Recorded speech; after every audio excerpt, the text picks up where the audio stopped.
This is the High Impact Leadership Podcast. Bringing vision into action. Josh Vanada is a leadership and business growth coach. I decided that I wanted to have a bigger impact. Fueled by helping individuals and organizations thrive. Engaged with a new passion. Josh is a proven business leader. To help others succeed. Over 15 years experience in helping organizations put vision into action. Where we provide tools and wisdom that help leaders and their organizations to thrive. Strategy. Consistent execution. Leadership. That's what coaching actually is.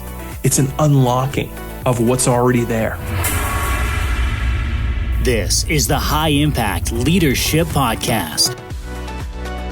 Well, welcome back to another episode of High Impact, a podcast for leaders. My name is Josh Vanada, your host. Today, I am joined by Taylor Pelletier. Taylor is a seasoned marketing professional and entrepreneur. She founded Tailored Digital Solutions, a marketing agency serving small to mid-sized businesses in 2019. She has over a decade of experience marketing in a variety of industries, such as sports and entertainment, coaching, health and wellness, and hospitality. Taylor has honed her skills and expertise, making her a trusted name in her industry. Her work encompasses a diverse range of clients and collaborations, including small businesses and large global companies.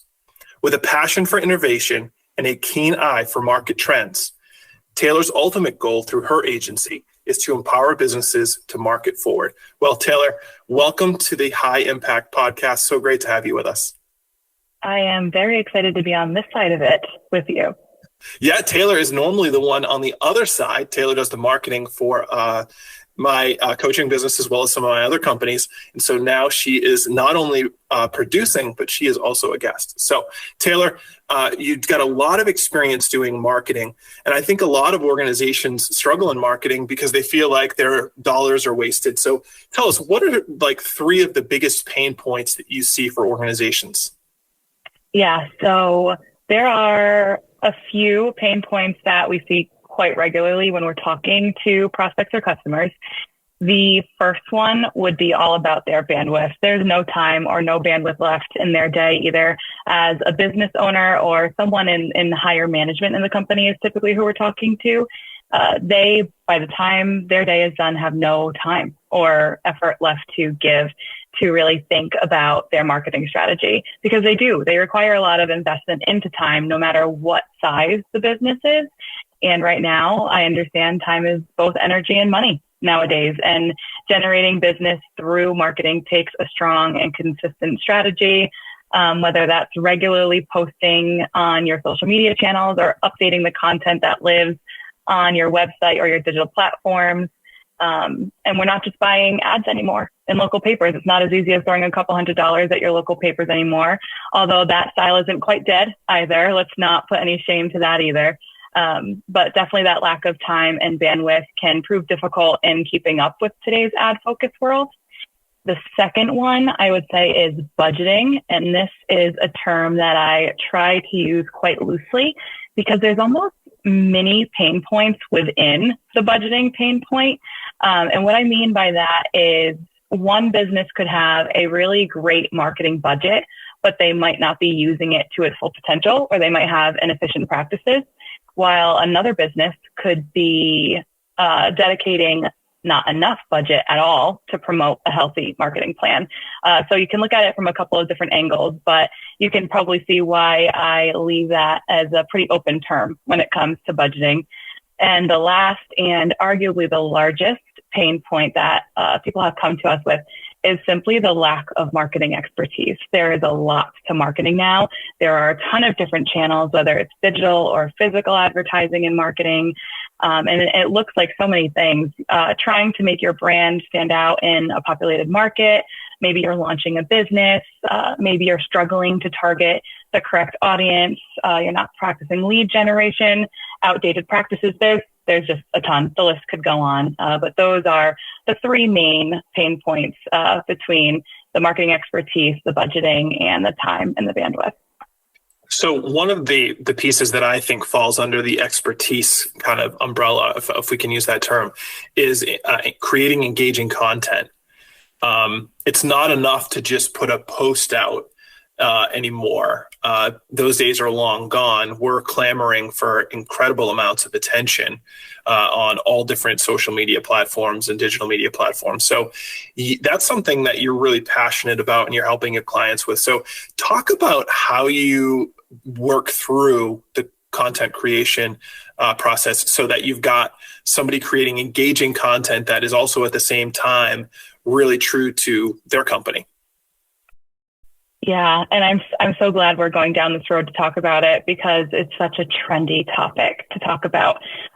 Content creation seems super fun and exciting, and everyone seems to be doing it right now, but it's so much more than that. When you take a step back and look at it from the marketing perspective, it's truly like the way to tell your organization's unique story while speaking directly to who you're trying to market to, your ideal customer. But it can be overwhelming. It can be so overwhelming. And I know you know this because we talk so much about creating your content for your channels, and it takes that time from you. And that's even with the plan in place. So it can be really overwhelming and really tiring. But if you create all of this content and don't have a plan to it, you're really just throwing a bunch of things at the wall, hoping that something sticks. So the planning behind it is just as important. And we kind of run through 4 major steps. I was breaking this down with my team last week about the steps that we like to go through. And they are ideate, create, adapt, and amplify. Those are kind of the 4 pillars that we use when putting together some kind of content creation strategy. A brief overview of what they look like. Ideate is all about your audience. So naturally, you should be able, if I have any kind of marketing conversation with you, if I say, who's your audience, you should be able to tell me who your ideal customer is. What does their day-to-day look like? Maybe what's their age range? Are they a particular sex? What does a typical day in the life of their working life look like versus personal? You should be able to kind of break that down a little bit so you can really understand that audience, because once you've identified that audience, you'll be able to better communicate with that audience. So then you can go into the strategic thinking of which platforms you should be on. Like, where is a 50-year-old male going to be? He's not going to be on TikTok. That's where he's not going to be. So you can get a little bit more strategic about where you're going to show up once you know your audience. And then you can think about the type and the frequency of the content and so on. Then we dive into the one question on that one. So I'm curious, if somebody hasn't put much thought into, okay, how do I figure out who my ideal client is? That could be the topic of a whole other podcast and even longer. But give a couple quick hints, a couple quick points that somebody could work on right away. First steps to figure out who their ideal client is. Yeah. So my favorite question to ask someone who's trying to just figure out who their audience is tell me the problem that you're solving. If you can tell me the problem that you're solving, we can figure out whose problem you're solving. Does that make sense? Mm-hmm. Yeah, that's right. That's exactly right. Is whose problem you're solving. And that's part of why we started today's podcast with, okay, what are the 3 pain points that you're seeing the most? Because if an organization doesn't know what problem they're trying to solve, they're gonna struggle. They're gonna struggle to find clients, and it's gonna be shallow. Whereas the company's gonna lack purpose. So, really good, really good. So you're talking about ideating. Yeah, that's the kind of that piece of figuring out who your ideal client is. What's the second? So the second, we dive into the creating step. Marketing does not happen without execution, and a lot of execution. That's all this step is about. So this step is when you are pulling together your ideas or the concepts that you're trying to communicate and creating like the marketing collateral. So that could be the media, whether it's photos, videos, blog posts, captions for social media.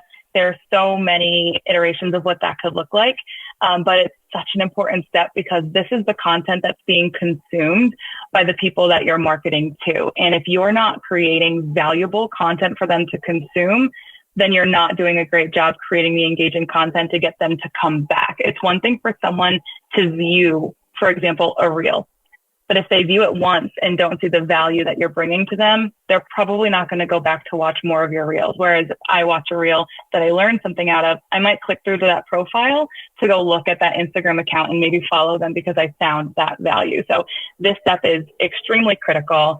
And I think needs a little bit more TLC compared to the other steps that we go through. Exactly. So that is kind of the creation phase. And then in the creating phase, when it's a building block on the ideating phase, right? Because what happens a lot of times is when you get in the creation phase, it's like, I have this product, it's for sale for this amount, and I've reduced the price, and here's your discount code and all this. It's actually not right, because if we're marketing our core customer well, discounts really aren't needed, because we're solving a substantial problem for them for which they are willing to pay. They don't need a discount. And I think a lot of times what I see is a really disjointed effort in, here's my ideal customer, but I just need to generate revenue. And of course, I mean, we get it. You need that top line, but you're going to get the most top line when you're matching up the ideation phase of, this is who my core customer is and the problem I'm trying to solve, and telling somebody, this is the problem I'm trying to solve, and making sure the eyeballs and the ears that are seeing and hearing that are actually the same person.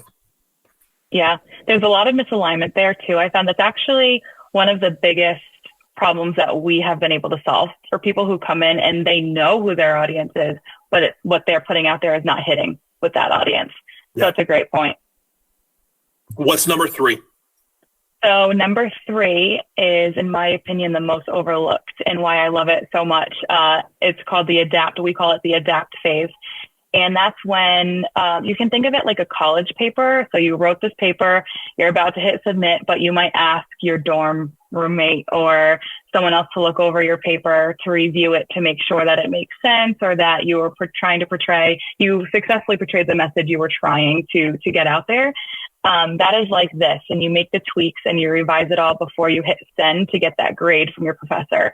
So this can look like you're reviewing something and a video that you created, or an infographic that you created, or a blog post that you created, you're realizing doesn't quite speak to the story that you're trying to tell, or it doesn't bring value or you don't feel like it's going to bring value to that person. Sometimes you can bring in a test person for this. Bring in a current client, bring in someone that you trust from your inner circle, or even just have someone internally review everything that you're doing, the plan that you've put together, or some of the content you put together, and ask for their honest opinion. That's the most important part, is talking to someone who will give you that opinion, and not just saying, hey, look at how great this is, I'm about to hit send, what do you think, right? Like, we all want to do that. We all love that little ego stroke, but we want to make sure it's actually going to make a difference when we put it out there.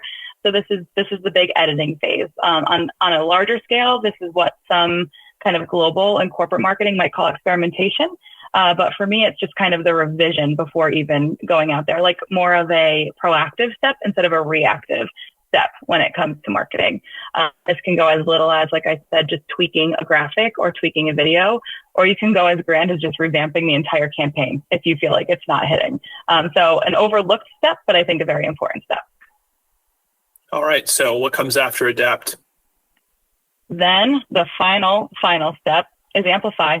It's go live time. You hit go live on everything. You get everything pumped into your marketing machines, your marketing automation softwares, and you continue the process of reporting afterwards. So with regards to the implementation kind of phase and amplifying and all of that stuff, I think the digital space is a scary one. So many know that I used to be in the car business, and digital marketing was unbelievable, and you could spend literally hundreds of thousands of dollars a month, not a year, a month, trying to amplify your message. And some agencies would tell you, hey, at a certain level, you're throwing good money for bad. Like your message isn't going to get any more amplified here. So if somebody is looking and saying, I don't really know what I don't know, what are some good things we could put on a scorecard for someone who wanted to measure online marketing performance? Yeah, this is a great question, because I truly believe that metrics are really largely dependent on the goals and the objectives that you have set for your business. But generally speaking, if you're looking at trying to just get a good pulse check on where you're at when it comes to your marketing, focusing on some general metrics that promote growth and awareness, I think should be priority. These can look like what your user engagement looks like across platforms, what your conversion rates look like, your click-through rates or your click rates on emails. Retention rate is a really great benchmark that you can use for metrics. This is where it can get a little clouded and a little bit tricky to measure as well, because how do you get all of this data from all of these platforms that you're on? And that's where there are so many marketing tools and a marketing team or marketing agencies can come in to help you make sure you're getting those right reads and right measurements, because you can't just base a decision off of just the Facebook engagement or just your website engagement. How is it all working together as one digital platform? That's good. That's really good. So I got this question a lot when I was at the dealership, and we were one of the ones who were kind of, piloting some OTT advertising, which for those who may not be familiar is over the top, and it has to do with YouTube and ads on YouTube and other streaming platforms like that. So I'm curious, Taylor, we hear traditional media is dead.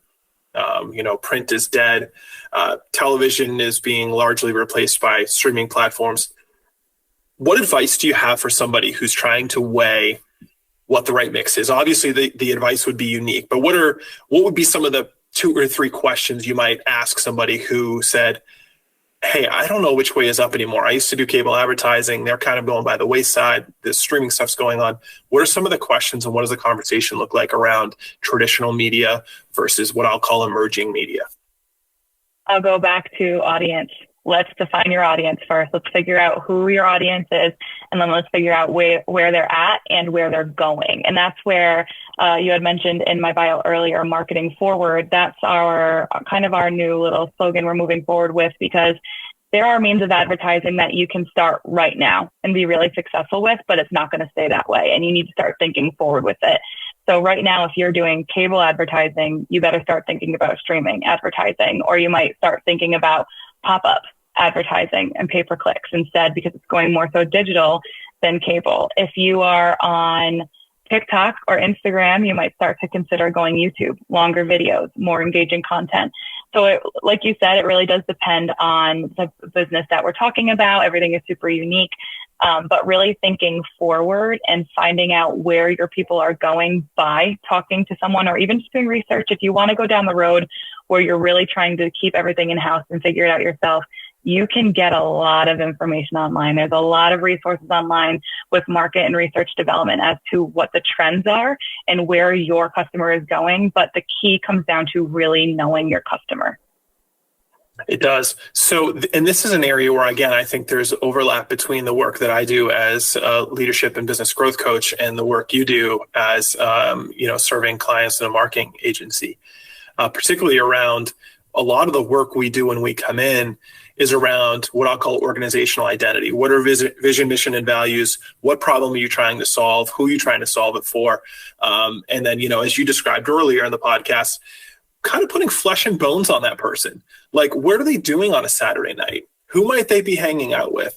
And that doesn't pigeonhole anybody into any particular box. We're not labeling anybody, but those habits can be really useful and can make for a much more efficient marketing spend and a much more concentrated effort. As I look at, organizations trying to figure out how to manage the new workforce and all these types of things, it's a much more efficient way of trying to approach the problem. So I'm curious, which comes first, the chicken or the egg? So if somebody is looking to engage, right, what are some of the things that they would need to have prepared before you guys could have a really good conversation and help them with a plan? Yeah, the first thing I always ask in my meetings are, what do you want to get out of marketing? Whether it's bringing someone in-house or hiring an agency, hiring my agency, what are the goals and objectives you have? And they don't need to be really specific. That's what we're here to help you figure out. But we do need to know what you're trying to work towards. Are you trying to expand your reach? Are you trying to increase revenue? Maybe a mix of both.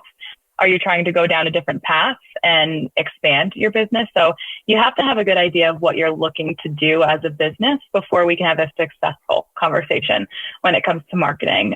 You should also be really open to talking about what your biggest pain points are. I know a lot of people like to go into meetings like that with like a poker face and they don't want to tell you your big secrets. And I get that. It's a business thing. But in order for us to really be able to help you, we need to understand where you're coming from so we can give you the best, most efficient help that we can. And then it doesn't hurt if you have the basics set up. If you already have branding and a logo ready to go, fantastic. But most agencies like mine can also help with that if you're not quite there. A lot of startups like to do those types of things with an agency, so they're not just doing it on their own. And then if you have any marketing channels already set up, if you have a website and social media, it's always a good thing to let us know about them first and show them to us first. When you're filling out the form to book a call with somebody, it's really important to give all of that information up front so you can really just start to move forward and not just, hi, how are you? I own this business. This is what we're kind of looking to do, but we're not sure. What do you think? We want to make sure we're having productive conversations because like I mentioned earlier, time is money and time is energy right now.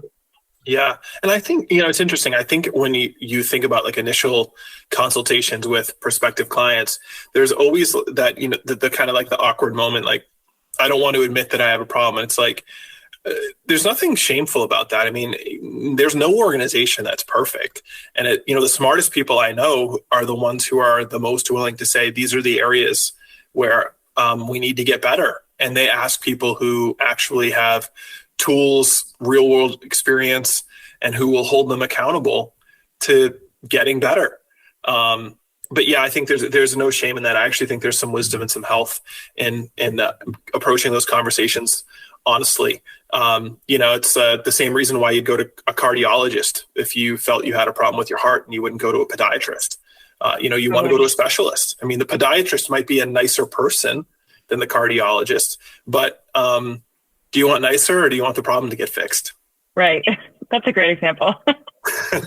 So you've given us a couple of things that if somebody wanted to engage, that they could do so and have ready. But if somebody wanted to learn more about kind of the suite of services that you offer or book a consultation or something like that, where would they do that? How can they learn more about Taylor Digital Solutions? Yeah, so we are currently undergoing a website revamp with some of the newer messaging that we've got coming out, which is really exciting with the marketing forward. But tailoreddigitalsolutions.com is where you can get in contact with us. You can find us on Facebook, Instagram, and LinkedIn as well. Those are our most popular channels for just kind of talking with people who want to have a good conversation about marketing. And it's Tailored, Taylord, digitalsolutions.com. So There you have it, Taylor. Thanks so much for being on the podcast today. Really appreciate your insights into marketing. I think it's always been a pain point for businesses, but as digital marketing and media really is evolving right now, I think that it's only getting amplified and multiplied. And fear, I think, is going with that of the unknown as opposed to leaning in. So helpful insights today for somebody who might be looking at their marketing strategy. I think they have a way forward now.